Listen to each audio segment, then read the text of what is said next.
नमस्कार दोस्तों, साहित्य ज्ञान क्लासेस में हार्दिक स्वागत है आपका। आज के सत्र में हम अध्ययन कर रहे हैं हिंदी साहित्य का इतिहास। भक्तिकाल।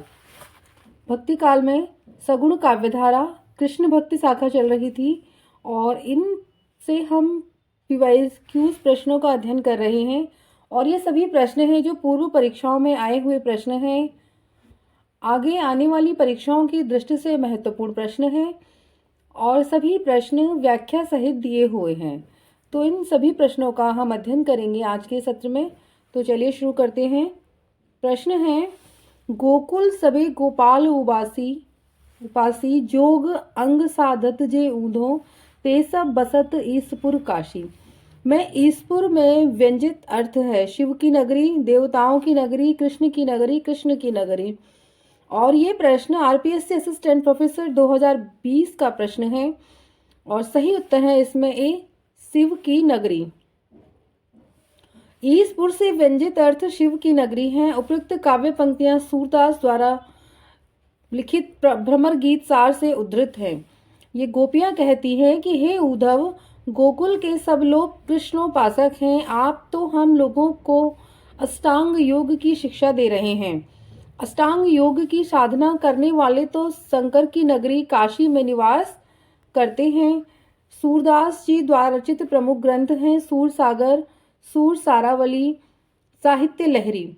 सूरदास ने सूरसागर में 3 भ्रमर गीतों की योजना की है। हिंदी साहित्य में भ्रमर गीत काव्य परंपरा का प्रवर्तन सूरदास ने किया। अगला प्रश्न है, आए जोग सिखावन पांडे, सूरदास तीनों नहीं उपजत धनिया धान कुमांडे। और इन तीनों का व्यंग्यार्थ है धनिया धान कुम्हाड़ा, प्रेमा भक्ति साधना, निर्गुण की साधना, योग साधना, भक्ति प्रकृति ज्ञान, कृषि उपज, हृदय के भाव और साधना। और ये प्रश्न भी RPSC असिस्टेंट प्रोफेसर 2020 का प्रश्न है और सही उत्तर है इसमें बी, प्रेमा भक्ति साधना, निर्गुण साधना और योग की साधना। उक्त पद में तीनों शब्द का व्यंग्यार्थ जो अर्थ दिया गया है वो है प्रेमा भक्ति साधना यानी प्रेम भक्ति की साधना, निर्गुण की साधना और योग साधना। उपयुक्त काव्य पंक्तियां सूरदास कृत सूरसागर के भ्रमरगीत प्रसंग से उद्धृत हैं। प्रस्तुत दोहे में गोपियां उद्धव पर तंज कसते हुए कह रही हैं कि हे सखी, देखो तो योग शास्त्र सिखाने के लिए पंडित जी आ गए हैं।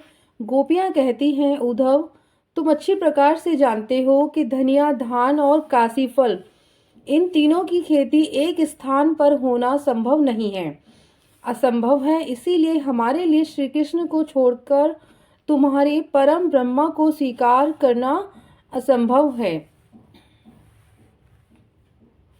अगली पंक्ति है, नागर नार भले बूझेगी अपने बचन स्वभाव। पंक्ति से अभिव्यंजित नहीं है। नगर की चतुराई भरा जीवन, मथुरा की स्त्रियों का स्वभाव, गोपियों का असूया भाव, यशोदा का कृष्ण प्रेम। और ये प्रश्न भी RPSC असिस्टेंट प्रोफेसर 2020 का प्रश्न है और सही उत्तर है इसमें डी, यशोदा के प्रेम की बात हो रही है।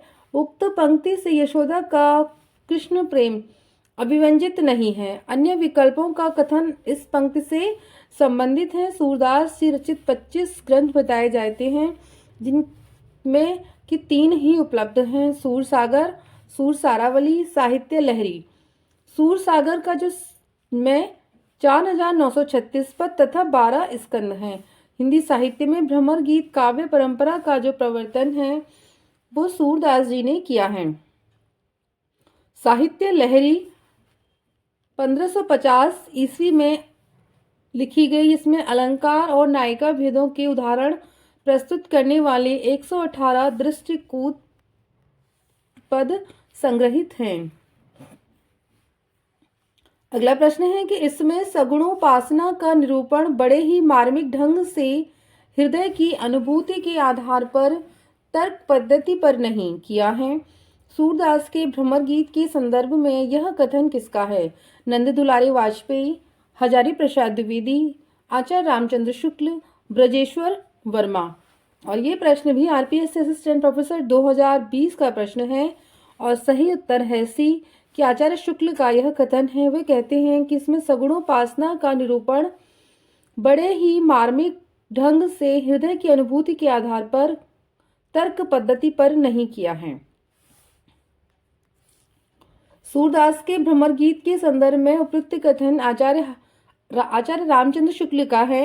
नंद दुलारे वाजपेयी, डॉक्टर मैनेजर पांडे, कवि विजेंद्र स्नातक ने भ्रमर गीत को गोपी चरित को दुखांत काव्य कहा है। भ्रमर गीत में अन्योक्ति व वक्रोक्तियों की भरमार है। आचार्य रामचंद्र शुक्ल ने भ्रमर गीत को उपालंब काव्य व ध्वनि काव्य कहा है। आचार्य हजारी प्रसाद द्विवेदी ने लिखा है कि सूरदास जब अपने विषय का वर्णन शुरू करते हैं तो मानो अलंकार शास्त्र हाथ जोड़कर उनके पीछे दौड़ा करता है। उपमाओं की बाढ़ आ जाती है, रूपकों की वर्षा होने लगती है, संगीत के प्रवाह में कवि स्वयं बह जाता है। सूरदास की रचनाओं का सर्वप्रथम संपादन कलकत्ता में 1841 ईस्वी में राग कल्प द्रुम नाम से हुआ है। हजारी प्रसाद द्विवेदी ने सूर सागर को स्त्री चरित्र का विशाल काव्य कहा है। स्त्री चरित्र का विशाल काव्य कहा है हजारी प्रसाद द्विवेदी ने सूर सागर को, और भ्रमर गीत में परम विरह शक्ति का गहरा समावेश है। अगला प्रश्न है कि अष्टयाम किसकी रचना है? पंत, निराला, नाभादास, घनानंद। और ये प्रश्न डीएसएसबी पीजीटी परीक्षा 2021 का प्रश्न है और अष्टयाम जो रचना है वो नाभादास की रचना है। अष्टयाम भक्त काल के कवियों में स्वामी अग्रदास के शिष्य नाभादास की रचना है। इनकी कृतियां भक्तिमाल, अष्टयाम, राम भक्त संबंधी स्फुट पद, भक्तिमाल में लगभग 200 भक्तों का चरित्र गान है।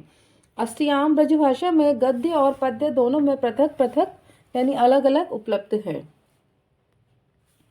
अगला प्रश्न है कि नंददास की किस कृति पर मुग्ध होकर उन्हें जड़िया उपाधि दी गई? अनेकार्थ मंजरी, पदावली, रास पंचाध्यायी, भंवर गीत। और ये प्रश्न डीएसएसबी पीजीटी परीक्षा 2021 का प्रश्न है और सही उत्तर है इसमें रास पंचाध्यायी जो रचना है नंददास की, उस पर मुग्ध होकर जड़िया की उपाधि उन्हें प्रदान की गई। नंददास ब्रजभाषा के कृष्ण भक्त कवि थे। वे अष्टछाव यानी पुष्टि मार्ग के 8 कवियों में से एक हैं। ये गोस्वामी विठल नाथ जी के शिष्य थे। इनकी रचनाएं हैं रास पंचाध्यायी, सिद्धांत पंचाध्यायी, अनेकार्थ मंजरी, रूप मंजरी, रस मंजरी, भंवर गीत, रुक्मिणी मंगल, सुदामा चरित। तो ये सभी रचनाएं हैं नंददास की रचनाएं हैं। नंददास और सूरदास में सूरदास की जो नायिका है वो भावुक है, जबकि नंददास की नायिका है वो तर्कशील है। पदावली ग्रंथ की रचयिता विद्यापति हैं। अगला प्रश्न है साहित्य लहरी के रचयिता कौन है? नंददास, गोविंद स्वामी, सूरदास, कृष्णदास। और ये प्रश्न डीएसएसबी पीजीटी परीक्षा 2021 का प्रश्न है और सही उत्तर है इसमें सी कि साहित्य लहरी के जो रचनाकार हैं वो सूरदास जी हैं। इस ग्रंथ में सूर की वंश परंपरा का परिचय मिलता है। सूर अकबर के दरबारी कवि और रामदास के पुत्र चंद्रवरदाई के वंशज ब्रह्मभट्ट हैं। सूरदास के कुल 25 ग्रंथ बताए जाते हैं जिनमें 7 उपलब्ध हैं। वो कौन कौन से हैं? सूर सागर, साहित्य लहरी, सूर सारावली, राधा रस केली, सूर रामायण, सूर पचीसी और सूर साखी। तो आप सूरदास के ग्रंथों को आसानी से पहचान सकते हैं कि सभी में सूर का नाम दिया हुआ है, बस राधा और साहित्य लहरी इनको छोड़कर। बाकी सूरदास के 3 ग्रंथ प्रमुख हैं, सूर सागर, सूर सारावली और साहित्य लहरी। सूरदास की मृत्यु पर विठल नाथ ने कहा, पुष्टि मार्ग को जहाँ जात है, जो जाको कछु लेनो हो सो लेओ। ये बहुत ही महत्वपूर्ण कथन है और ये कथन विठल नाथ जी ने सूरदास जी की मृत्यु पर कहा है। आचार्य शुक्ल ने लिखा है कि सूर की बड़ी भारी विशेषता है नवीन प्रसंगों की उद्भावना, प्रसंगोद्भावना करने वाली ऐसी प्रतिभा हम तुलसीदास में नहीं पाते हैं। अगला प्रश्न है तोरे मानिनी ते हियो फोर मोहिनी मान, प्रेम देव की छवि ही लख भये मियाँ रसखान। आचार्य रामचंद्र शुक्ल के अनुसार उपयुक्त दोहे से प्रमाणित होता है कि रसखान किसी स्त्री पर आसक्त थे। स्त्री मानवती थी और रसखान का अनादर करती थी। रसखान स्वयं को प्रेम का मानदंड मानते थे। रसखान को भास हुआ कि जिस पर गोपियां मरती हैं उसी पर ध्यान लगाया जाए। रसखान मोहिनी मान मर्दन करना चाहते थे। निम्नलिखित विकल्पों में से सही उत्तर चुनिए, और सही उत्तर है इसमें बी, ए, बी और डी। डी, रसखान को भास हुआ कि जिस पर गोपियां मरती हैं उसी पर ध्यान लगाया जाए, और ए और बी, रसखान किसी स्त्री पर आसक्त थी, स्त्री मानवती थी और रसखान का अनादर करती थी। रसखान किसी स्त्री पर आसक्त थी, वो उनका अनादर करती थी, और गोपियां, रसखान को भास हुआ कि जिस पर गोपियां मरती हैं उसी पर ध्यान लगाया जाए। रसखान का पूरा नाम जो था वो सैयद इब्राहिम, और ये कृष्ण भक्ति के लिए कवित्व सवैया पद्धति को अपनाने वाले प्रथम कवि थे। रसखान जी की रचनाएं हैं सुजान रसखान, दान लीला, अष्टयाम, प्रेम वाटिका। तुलसीदास जी ने अपना रामचरितमानस जो ग्रंथ लिखा था, रचना की थी उसकी, यह सर्वप्रथम रसखान को ही सुनाई थी। अगला प्रश्न है कि प्रेम वाटिका किसकी काव्य कृति है? रसखान, नागरीदास, आलम, भारतेंदु हरिश्चंद्र। और ये प्रश्न MP assistant professor 2017, UGC net 2014 का प्रश्न है, और सही उत्तर है ए, प्रेम वाटिका जो रचना है वो रसखान की कृति है, और इसका समय है 1614 ईस्वी। इसमें राधा कृष्ण को मालिन माली, जो पेड़ पौधों की देखभाल करते हैं, बाग बगीचों की, मानकर प्रेमोद्योग का वर्णन किया गया है। रसखान का जो मूल नाम था वो सैयद इब्राहिम था। आलम ये रीति मुक्त धारा के कवि हैं। प्रेम की पीर या इश्क का दर्द इनके एक एक वाक्य में मिलता है। इनकी प्रमुख रचना आलम केली, माधवानल, कामकंदला, सुदामा चरित हैं। अगले जो कवि हैं नागरीदास, इनकी प्रमुख रचना इश्क चमन है, और इनको बड़ी ढणी इनकी पत्नी थी। भारतेंदु जी, इनको गद्य के प्रवर्तक के रूप में जाना जाता है। इनके काव्य ग्रंथों की जो संख्या है वह 17 है। इनकी प्रमुख काव्य संग्रह हैं भक्त सर्वस्व, कार्तिक स्नान, प्रेम सरोवर, प्रेम माधुरी, होली, वर्षा विनोद। अगला प्रश्न है कि नायिका भेद पर आधारित ग्रंथ रस मंजरी के रचनाकार हैं सूरदास, बिहारी, नंददास, विद्यापति। और ये प्रश्न यूपी टीजीटी परीक्षा 2016, यूजीसी नेट 2014 का प्रश्न है, और सही उत्तर है सी कि नायिका भेद पर आधारित जो ग्रंथ है रस मंजरी, उसके रचनाकार नंददास जी हैं। यह नित्य रूपण संबंधी रचना है। इसमें नायिका भेद का वर्णन किया गया है। स्वकीया, परकीया नायिका के भेदों के साथ 9 प्रकार की नायिकाओं का वर्णन है। नंददास की अन्य रचनाएं हैं रास पंचाध्यायी, सिद्धांत पंचाध्यायी, रूप मंजरी, विरह मंजरी और भंवर गीत। अगला प्रश्न है कि निम्नलिखित में से कौन अष्टछाप का कवि है? मीराबाई, सूरदास, रसखान, विद्यापति। और ये प्रश्न यूजीसी नेट 2005 का प्रश्न है। सही उत्तर है सी, अष्टछाप के जो कवि हैं वो सूरदास जी हैं। सूरदास अष्टछाप के कवि हैं। आचार्य रामचंद्र शुक्ल अपने हिंदी साहित्य के इतिहास में कृष्ण भक्ति शाखा के अष्टछाप कवियों का जो जीवन क्रम है, उनका जीवन बताते हैं कि उनके क्रम किस प्रकार हैं। कुंभनदास, जिनका जीवन काल और उनका मृत्यु का समय दिया हुआ है, और सभी के जन्म का स्थान और गुरु का वर्णन भी है यहाँ पर। कुंभनदास, जिनका जन्म हुआ था 1468 और मृत्यु हुई थी इनकी 1583 ईस्वी, स्थान जमुनावती उत्तर प्रदेश, और गुरु थे इनके वल्लभाचार्य जी। सूरदास, इनका जन्म हुआ था 1478 और मृत्यु हुई है 1583 सीही उत्तर प्रदेश, और इनके गुरु का नाम भी वल्लभाचार्य है। परमानंद दास, जिनका जन्म का समय दिया हुआ है 1493, मृत्यु का समय अज्ञात है इनका, कन्नौज उत्तर प्रदेश, और गुरु हैं इनके वल्लभाचार्य। कृष्णदास, इनका जन्म का समय है 1496 और मृत्यु है 1578, चिलोत्रा गुजरात, और गुरु का नाम है वल्लभाचार्य। यानी कुंभनदास, सूरदास, परमानंद दास और कृष्णदास, ये चारों कृष्ण भक्त कवि वल्लभाचार्य जी के शिष्य थे और अष्टछाप के कवियों में शामिल हैं। अष्टछाप के अगले कवि हैं गोविंद स्वामी। इनका जन्म का समय है 1505, मृत्यु 1585 ईस्वी, आंतरी राजस्थान, और ये इनके गुरु का नाम है विठलनाथ। विट्ठलनाथ जी वल्लभाचार्य जी के पुत्र थे। शीत स्वामी जन्म का समय है 1515 ईस्वी और मृत्यु का समय है 1585, मथुरा उत्तर प्रदेश, और गुरु विट्ठलनाथ जी। चतुर्भुज दास 1530-1585 ईस्वी, जमुनावती उत्तर प्रदेश, विट्ठलनाथ जी। नंददास 1533 ईस्वी, 1583 ईस्वी मृत्यु का समय है, रामपुर उत्तर प्रदेश, और गुरु हैं इनके विट्ठलनाथ। और अगले हैं एक सूरदास।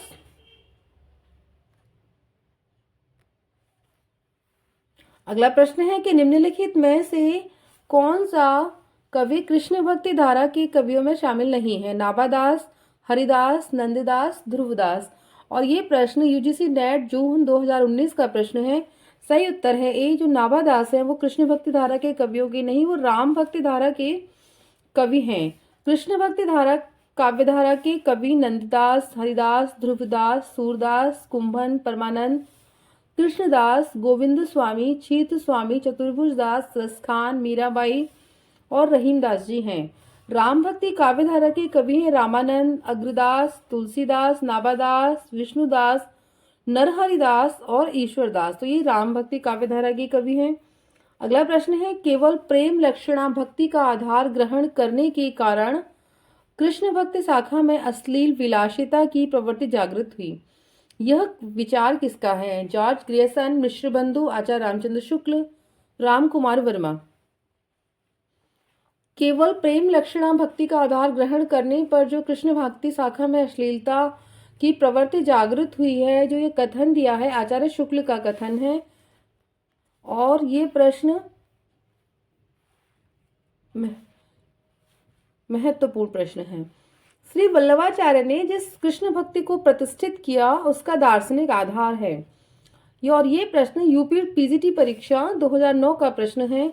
सही उत्तर है इसमें सी कि शुद्धाद्वैत दर्शन। जो वल्लभाचार्य जी हैं उन्होंने कृष्ण भक्ति शाखा को प्रतिष्ठित किया और उसमें दार्शनिक आधार जो दिया है वो शुद्धाद्वैत दर्शन है। वल्लभाचार्य ने अपनी कृष्ण भक्ति शाखा में जिस दार्शनिक आधार को अपनाया वह शुद्धाद्वैतवाद था, जिसमें पुष्टि भक्ति आधार थी। भगवान का पोषण प्राप्ति करना ही भक्त का लक्ष्य था। मध्यकाल के अन्य दर्शन थे। मध्वाचार्य ने दिया था द्वैतवाद, शंकराचार्य का अद्वैत दर्शन, निम्बरकाचार्य का द्वैताद्वैतवाद, और रामानुजाचार्य का जो दर्शन है, सिद्धांत है, या रामानुजाचार्य ने दिया है वाद विशिष्टाद्वैतवाद। वाद यानी किसी विचारधारा को मानने वाले लोग। अगला प्रश्न है, भ्रमर गीत प्रसंग का प्रतिपाद्य है। वात्सल्य रस का चित्रण, गोपियों का विरह वर्णन, सगुण भक्ति की महिमा का निर्गुण का खंडन, कृष्ण की भक्ति। और ये प्रश्न राजस्थान कॉलेज लेक्चर भर्ती परीक्षा 2014 का प्रश्न है और सही उत्तर है इसमें सी कि सगुण भक्ति की महिमा और निर्गुण का खंडन है भ्रमर गीत का जो प्रतिपाद्य विषय है। भ्रमर गीत प्रसंग का जो प्रतिपाद्य है सगुण भक्ति की महिमा का निर्गुण का खंडन। भ्रमर गीत के लेखक सूरदास हैं। भ्रमर गीत सूरदास कृत सूरसागर में संग्रहित हैं। हिंदी साहित्य में भ्रमर गीत काव्य परंपरा का प्रवर्तन जो किया है वो सूरदास जी ने किया है। भ्रमर गीत का सर्वप्रथम एक पूर्ण प्रसंग के रूप में जो वर्णन किया है वो श्रीमद् भागवत की 10वें स्कंद के 47वें अध्याय के 12वें और 21 श्लोक में मिलता है। 12वें से लेकर 21 श्लोक तक है, वहां पर भ्रमर गीत का प्रसंग मिलता है। सूरदास की प्रमुख 3 रचनाएं हैं, सूरसागर, सूरसारावली और साहित्य लहरी। भ्रमर गीत का जो उपजीव्य ग्रंथ है वो कौन सा है? श्रीमद् भागवत पुराण, हरिवंश पुराण, विष्णु पुराण, शिव पुराण। और ये प्रश्न जो आया है यूपी टीजीटी परीक्षा 2016 का प्रश्न है और सही उत्तर है ए कि जो भ्रमर गीत जो रचना लिखी है उसका उपजीव्य जो ग्रंथ है वो श्रीमद् भागवत पुराण है। भ्रमर गीत का उपजीव्य ग्रंथ श्रीमद् भागवत पुराण है का 10वां स्कंद माना जाता है। सूरदास ने सूरसागर में 3 भ्रमर गीतों की योजना की है। भ्रमर गीत का सर्वप्रथम एक पूर्ण प्रसंग के रूप में वर्णन श्रीमद् भागवत के 10वें स्कंद के 47वें अध्याय के 12 से लेकर 21वें श्लोक में मिलता है। हिंदी साहित्य में भ्रमर गीत परंपरा का प्रवर्तन सूरदास जी ने किया। अब एक प्रश्न यहाँ से ये बना कि भ्रमर गीत जो प्रसंग है उस दसम स्कंद श्रीमद् भागवत के, वो कौन से अध्याय से लिया गया है और कितने श्लोक से कितने तक है? तो दसम स्कंद से 47वें अध्याय में लिया गया है और 12वें से लेकर 21वें श्लोक तक भ्रमर गीत के श्लोक मिलते हैं। अगला प्रश्न है कि सूरदास के दृष्टिकूट पद किस काव्य में संग्रहित हैं या संकलित हैं? सूर सागर, साहित्य लहरी, सूर सारावली, इनमें से कोई नहीं। और ये प्रश्न यूपी टीजीटी परीक्षा 2016, यूजीसी नेट 2013 का प्रश्न है और सही उत्तर है इसमें बी कि साहित्य लहरी जो रचना है सूरदास की, उस रचना में दृष्टिकूट पद सूरदास जी के संग्रहित हैं। सूरदास के दृष्टिकूट पद साहित्य लहरी काव्य ग्रंथ में संकलित हैं और इसका समय है 1550 ईस्वी में। अलंकार और नायिका भेदों का उदाहरण प्रस्तुत करने वाले 118 तो पदों की संख्या कितनी है? 118 पद उसमें दिए गए हैं और दृष्टिकूट पद हैं। सूरदास को वात्सल्य रस का सम्राट कहा जाता है। अगला प्रश्न है कि श्रृंगार और वात्सल्य रस का सम्राट किस कवि को कहा जाता है? तो हमने तुरंत ही अभी पढ़ा था कि कौन है भाई, सूरदास जी हैं वात्सल्य रस के सम्राट। और ये प्रश्न डीएसएसबी पीजीटी परीक्षा 2018, यूपी टीजीटी 2016 का प्रश्न है और सही उत्तर है बी कि कृष्ण भक्ति शाखा के जो प्रतिनिधि कवि हैं सूरदास, और इनको श्रृंगार और वात्सल्य रस का सम्राट कहा जाता है। आचार्य रामचंद्र शुक्ल ने तुलसीदास को अनुप्रास का बादशाह कहा है और नंददास को जड़िया कवि कहा है। तो अनुप्रास का बादशाह तुलसीदास, जड़िया कवि नंददास। अगला प्रश्न है गौड़ीय संप्रदाय के प्रवर्तक आचार्य थे? वल्लभाचार्य, मध्वाचार्य, चैतन्य महाप्रभु, स्वामी हरिदास। और ये प्रश्न यूपी टीजीटी परीक्षा 2016 का प्रश्न है। सही उत्तर है सी कि गौड़ीय संप्रदाय के जो प्रवर्तक आचार्य हैं वो चैतन्य महाप्रभु हैं। कुछ संप्रदाय, कुछ प्रवर्तक और दार्शनिक मत दिए हुए हैं, इनको हम देखते हैं। वल्लभाचार्य ने संप्रदाय दिया रुद्र और दर्शन है शुद्धाद्वैतवाद। मध्वाचार्य ने ब्रह्म संप्रदाय है ना, और संबंध है इसका दार्शनिक मत है द्वैतवाद।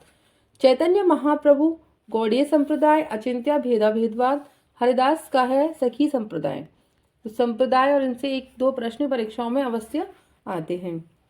अष्टछाप में कवियों की संख्या कितनी थी?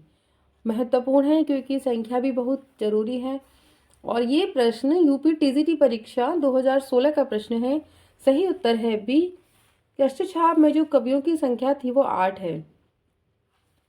अष्टछाप में कवियों की संख्या 8 थी। गोस्वामी विट्ठलनाथ ने सन 1565, तो याद रखना है कि अष्टछाप की स्थापना कब हुई? 1565 ईस्वी में। 4 वल्लभाचार्य जी ने अपने शिष्यों को लिया और 4 शिष्य विट्ठलनाथ जी के, उन शिष्यों को 8 शिष्यों को मिलाकर 1565 ईस्वी में अष्टछाप की स्थापना करी। और ये 8 कवि श्रीनाथ जी के मंदिर में रहते थे, उनकी सेवा करते थे भगवान श्री कृष्ण की।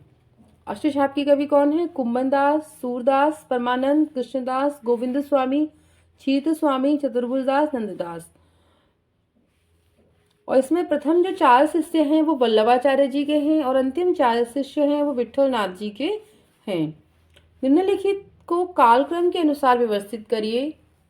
और ये प्रश्न यूपीएचएससी असिस्टेंट प्रोफेसर 2016 का प्रश्न है और कालक्रम में व्यवस्थित है इनके नाम कि कौन सबसे उम्र में वरिष्ठ हैं, तो उस हिसाब से देखते हैं। स्वामी हरिदास का जो समय है वो है 1478, सूरदास 1478 तो बराबर है हो गई।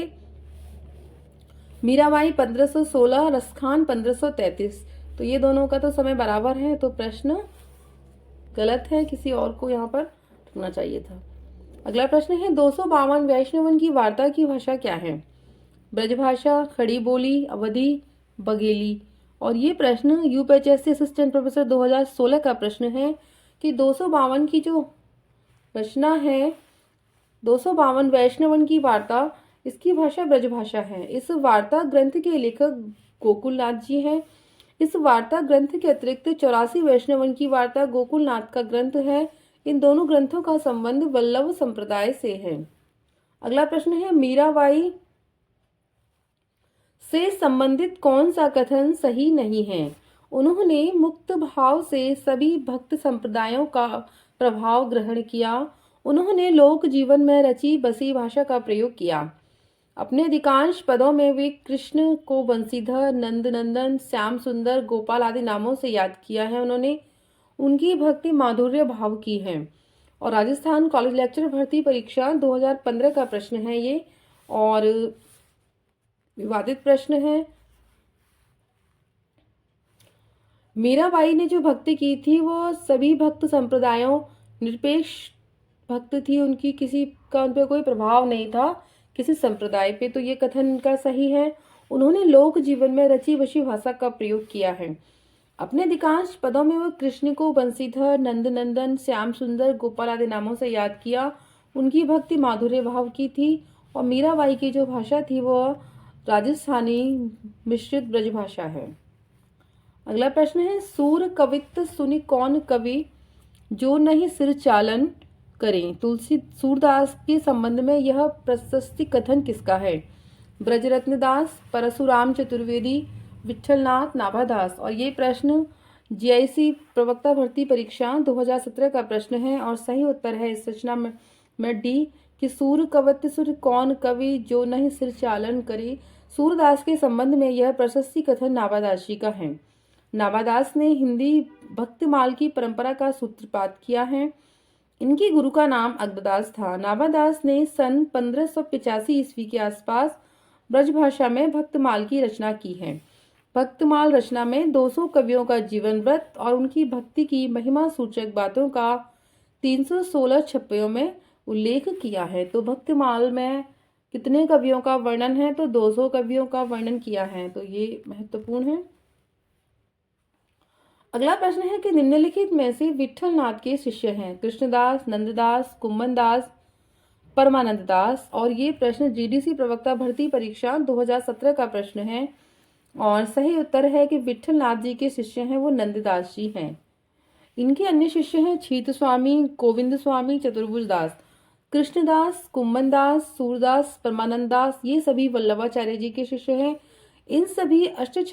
इन सभी कवियों को अष्टछाप का कवि कहा जाता है। अष्टछाप की स्थापना 1565 ईस्वी में विठलनाथ ने की। यह वल्लभ संप्रदाय का साहित्यिक रूप है। अगला प्रश्न है कि निम्नलिखित में से वल्लभाचार्य के शिष्यों के संबंध में कौन सा कथन असत्य है? कुम्मनदास तथा कृष्णदास, सूरदास तथा परमानंद दास, नंददास तथा चतुर्भुज दास, सूरदास तथा कृष्णदास। और ये प्रश्न जीडीसी प्रवक्ता भर्ती परीक्षा 2017 का प्रश्न है, और सही उत्तर है सी कि नंददास तथा चतुर्भुज दास। वल्लभाचार्य जी के शिष्यों में संबंध नंददास और चतुर्भुज दास का कथन असत्य है। कुम्मनदास, सूरदास, परमानंद तथा कृष्णदास जो सभी हैं ये वल्लभाचार्य जी के शिष्य हैं, जबकि नंददास तथा चतुर्भुज दास गोविंद स्वामी, छीत स्वामी, विठलनाथ के शिष्यों में आते हैं, और ये सभी जो कवि हैं अष्टछाप के कवि हैं। अगला प्रश्न है कि हम तो दूह भांति फल पायो, जो ब्रजनाथ मिले तो नीको ना तुर जस गयो। उपयुक्त पंक्तियों में है व्यंग, तत्परता, आत्म समाधान, कटाक्ष और विनोद। छत्तीसगढ़ असिस्टेंट प्रोफेसर 2014 का प्रश्न है, और सही उत्तर है सी कि आत्म समाधान। हम तो दूह भांति फल पायो, जो ब्रजनाथ मिले तो नीको ना तरु जस गयो। उपयुक्त पंक्तियों में आत्म समाधान है। यह पंक्ति सूरदास जी द्वारा रचित सूरसागर में संकलित भ्रमर गीत से है। सूरदास रचित जो रचना है 25 ग्रंथ है, पर 3 ही उनके महत्वपूर्ण हैं जो उपलब्ध हैं। सूरसागर, सूरसारावली और साहित्य लहरी। सूरदास कृत सूरसागर का उपजीव्य ग्रंथ है और भागवत पुराण है, और उसमें 10वें स्कंद से लिया गया है। हिंदी साहित्य में भ्रमर गीत काव्य परंपरा का जो प्रवर्तन किया है वह सूरदास ने किया है। भ्रमर गीत में कुल 700 पद हैं। भ्रमर गीत को पालंब काव्य भी कहते हैं। सूरसारावली में 1107 छंद हैं। इसकी रचना संसार को होली का रूपक मानकर की है। साहित्य लहरी में अलंकार और नायिका भेदों के उदाहरण प्रस्तुत करने वाले 118 दृष्टिकूट पद हैं। सूरदास को वात्सल्य रस का सम्राट माना जाता है।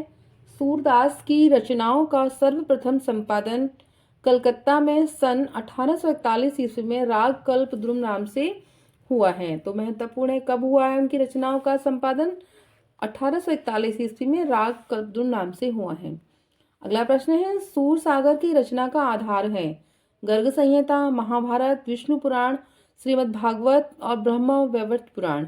छत्तीसगढ़ असिस्टेंट प्रोफेसर परीक्षा 2014 का प्रश्न है और सही उत्तर है डी कि श्रीमद् भागवत पुराण है वही सूरदास की जो रचना है सूरसागर, उसका वहां से वो आधार ग्रंथ है। सूरसागर कृत जो रचना है सूरसागर रचना का आधार श्रीमद् भागवत का 10वां स्कंद है। सूरसागर में 4936 पद तथा 12 स्कंद हैं। हिंदी साहित्य में भ्रमर गीत काव्य परंपरा का जो प्रवर्तन है वो सूरदास ने किया। सूरदास जी की रचनाएं हैं सूरसागर, सूरसारावली और साहित्य लहरी। अगला प्रश्न है, कृष्ण भक्ति काव्य के संदर्भ में इनमें से कौन सा कथन असत्य है? भगवत कृपा की प्राप्ति के लिए सूर की भक्ति पद्धति में अनुग्रह का प्राधान्य है। नंददास ने भंवरगीत नामक ग्रंथ की रचना की है। राधा वल्लभ संप्रदाय में राधा का स्थान गौण तथा कृष्ण का स्थान उच्च माना गया है। सखी संप्रदाय का प्रवर्तन स्वामी हरिदास द्वारा किया गया। और ये प्रश्न राजस्थान स्कूल शिक्षा प्राध्यापक परीक्षा 2018 का प्रश्न है और सही उत्तर है इसमें सी। जो कथन असत्य है वो कौन सा है कि राधा वल्लभ संप्रदाय में राधा का स्थान गौण और कृष्ण का स्थान उच्च है, बल्कि राधा वल्लभ संप्रदाय में राधा का स्थान ही उच्च है। राधा वल्लभ संप्रदाय में राधा का स्थान गौण तथा कृष्ण का स्थान प्रधान तथा उच्च माना गया है। यह कथन कृष्ण भक्ति काव्य के संदर्भ में सत्य है। भगवत कृपा की प्राप्ति के लिए सूर की भक्त पद्धति में अनुग्रह का प्राधान्य है। नंददास ने भंवर गीत नामक ग्रंथ की रचना की है। सखी संप्रदाय का प्रवर्तन स्वामी हरिदास द्वारा किया गया और राधा वल्लभ संप्रदाय में राधा का स्थान प्रथम तथा उच्च है एवं कृष्ण का स्थान इसमें गौण है। अगला प्रश्न है कि साहित्य लहरी के रचयिता कौन है? नंददास, चतुर्भुजदास, सूरदास, कृष्णदास। और ये प्रश्न जो आया है देखो कितना महत्वपूर्ण है। DSSD PGT परीक्षा 2018, हरियाणा असिस्टेंट प्रोफेसर भर्ती परीक्षा 2017, UGC नेट 2012 और UP TGT परीक्षा 2011 का प्रश्न है। और सर साहित्य लहरी की जो रचयिता है वो सूरदास जी हैं। साहित्य लहरी में 1550 ईस्वी में लिखी गई और इसमें अलंकार और नायिका भेदों के उदाहरण प्रस्तुत करने वाले 118 दृष्टिकूट पद संग्रहित हैं और इनकी अन्य कृतियां हैं सूरसागर, सूरसारावली और साहित्य लहरी। तो ये 3 रचनाएं सूरदास जी की बहुत ही महत्वपूर्ण रचनाएं हैं। तो आज के सत्र में इतना ही। आगे के सत्रों में जुड़े रहिए। बहुत बहुत धन्यवाद।